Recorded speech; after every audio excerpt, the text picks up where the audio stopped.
Hi everyone, we're down here watching the salmon play and jump, and I'm going to do another story time of True Friends Are Heaven Sent, my favorite book, and we're just not quite to all the adventures, but almost. Me and Bozwood are in Alaska now, and I dug us a little pit right here to put the phone in.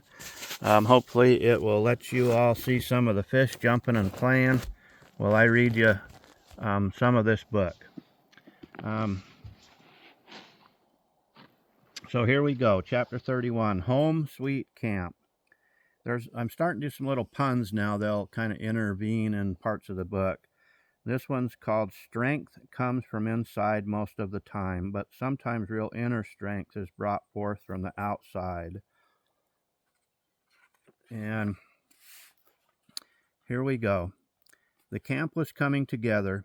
Everything was built or put together. The last two things that were left to complete were the shower and running water to the kitchen or mess tent. We constructed the shower just below the high tide line. When we ran 300 feet of 2-inch PVC pipe, the lengths of the piping went first to the mess tent, then to the shower. We ran the piping up a small canyon to where it was fed by a freshwater glacier stream. We had good pressure in the line. We also had hot water. A line ran into the propane Paloma water heater. The Paloma was a box with what looked like a bunch of radiator coils. It would heat the ice-cold water to about 90 degrees in just seconds. The entire camp was first class. The Swiss Family Robinson camp would have had a long way to go to match what we had built in just 1 week. Of course, we did have the needed supplies and tools that we needed to complete the camp. We hadn't gone fishing yet, but we had learned how to set the crab and shrimp pots. We had also learned how and where to find clams and abalone if we wanted to dive down and get them. Boz and I had set that number one rule: not leaning too far over the side of the boat, and absolutely no swimming. Needless to say, even if big tips were involved, we would not be diving for abalone, period. We weren't going into the water. Nope, no way, no how. We were staying inside the boat or on dry land. This is called First Taste. Sometimes your first taste is unbeatable and unbelievable by any other sweetness. Sometimes we all remember our first taste for our whole lives. Sometimes like our first kiss, leading the pathway to our first love. Sometimes to a love so strong it lasts our full lifetime. The clams were unbelievably delicious, and collecting them was a blast, literally. We would take the boat at low tide along the shoreline looking for what you thought looked like good clam country.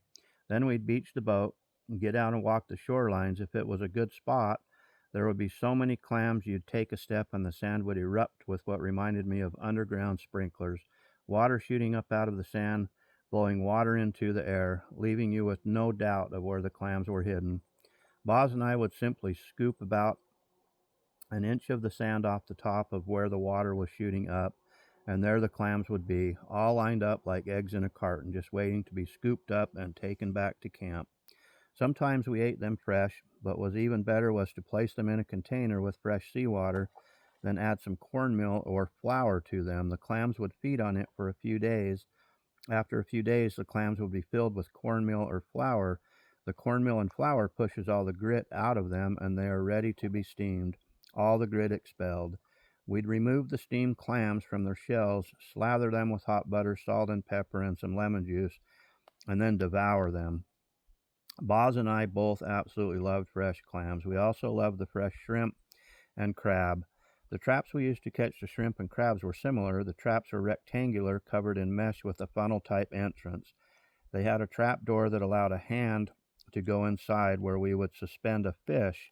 The fresh fish hanging in the trap gave off a wonderful aroma and like a dinner bell.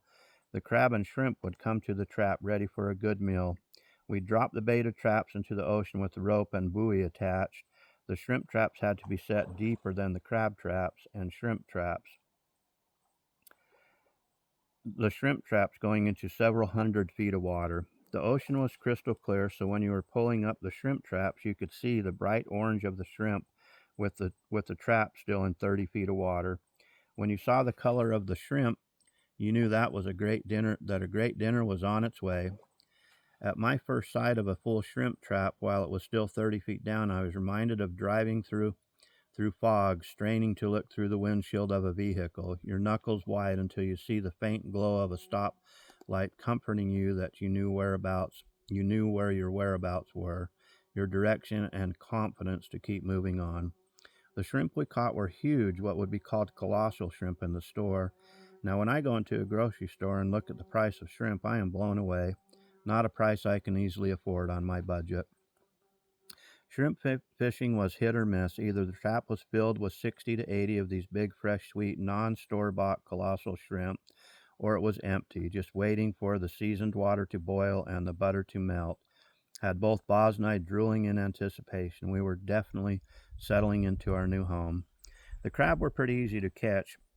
We even caught a king crab once in a while. We caught crabs in the traps, and we also could catch them by hand at low tide where they would be left on a huge kelp bed.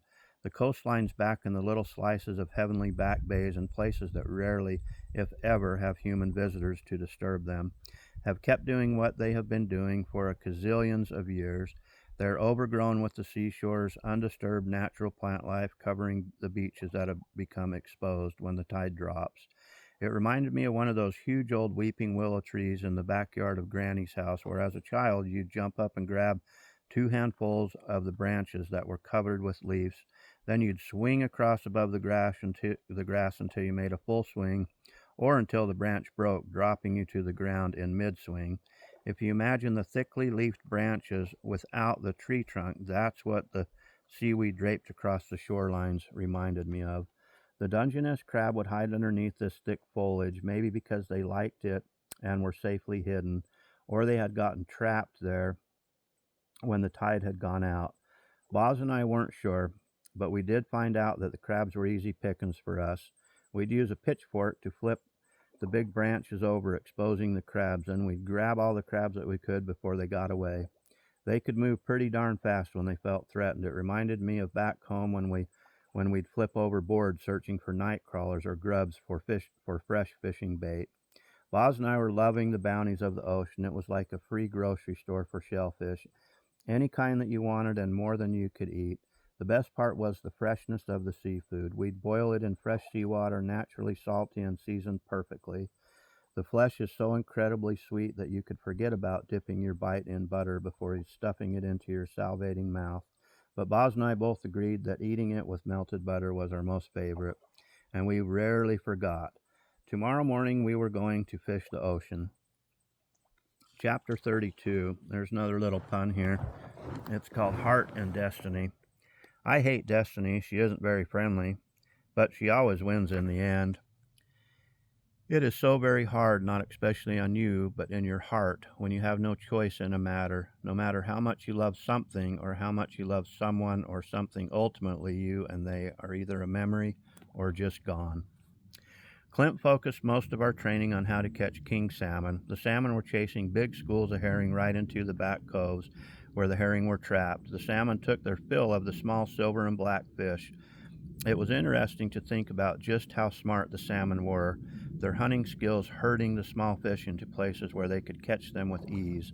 The killer whales or orcas used the same techniques to corral their prey, even when hunting the salmon. Who knows which learned the technique first? We learned how to catch halibut and lingcod. There were a plethora of rock bass, skates, yellow eyes, and even sharks. Some of the fish were just downright scary looking, making you leery of having anything at all to do with them. Almost every fish except for the salmon had big teeth and big spiny backs. They looked prehistoric to both Boz and I. Never in our wildest dreams had we seen such fish. Boz and I had become one with our thinking. We wanted to complete this wild adventure and return back home safely and with all of our body parts. But we also wanted to do our best while we were here to succeed in being the best guides ever on this great Alaskan adventure. Well, it's almost needless to say just how amazing the fishing was here in Alaska, the last frontier. The fishing was explosive. The thing that was so amazing about the depth of the ocean was you never knew what you were going to pull up out of the water. You could target specific species and fish for them with success or maybe have no success. There were so many predator fish underneath the mysterious dark depths that what you caught was always a mystery until you got it out of the water. Back home, you knew it was in the body of water that you were fishing, whether it was a lake or river or stream. There weren't too many surprises. When you first saw the sunlight shining against the sleekness of the fish scales, you could tell what kind of fish you had on, but not here. Back home, oftentimes you could even tell what type of fish you had on the other end of your line before you saw it, just by the way that it fought, or just because the species were limited to that certain water. Back home in northern Utah and southeast and southern Idaho, the species of fish are limited to trout, panfish, catfish, and bass, as are the species of game animals, whereas here around the Pacific Ocean, it may take a person's lifetime to catch and identify all the different species that live below and above the water. The Sitka black-tailed deer and the brown and black bears would swim back and forth from island to island, feasting on fresh meat, berries, and lush vegetation. One of mine and Boz's favorite things to do on our Alaskan adventure was to take the boat out, just the two of us. We'd go out and parallel the swimming animals. We'd stay safely about 10 or 15 yards away and motor side by side with them, being careful to stay far enough away that we or the animal weren't in any danger. Sometimes we felt like the bears were looking at us, like they wanted us for lunch if we got too close. The swimming Sitka black-tailed deer didn't pay us much attention. Their focus was on all the food waiting for them on the uninhabited island that they were swimming to. Boz and I dreamed about how incredible it would be in this day and age to live on your own secluded island. Don't we all wish and dream that sometimes? You never know. If Boz and I had our own private island, we would never go back to Utah. We'd have to send Scooby a plane ticket so that she could come here. And that was chapter 33. And I hope y'all like that. We're just about ready to get in some wonderful adventures now. I've kind of set the story up to where we're in Alaska, and now the adventures start in Alaska, then go back to Utah, Wyoming, Idaho, a little bit in Montana, and still a lot of things in Alaska coming up. But you're going to get to meet some amazing people from around the world and some absolutely hilarious stories. Some new characters coming into the book, so the story is just beginning. Anyway, y'all have a super blessed day. Hope you enjoyed watching the salmon rise, where we read you some of my favorite book called True Friends Are Heaven Sent. You all have a super blessed day, and send you a great big smile here from Story Time on the River in Southeast Alaska. All right, we'll see y'all. Okay, bye.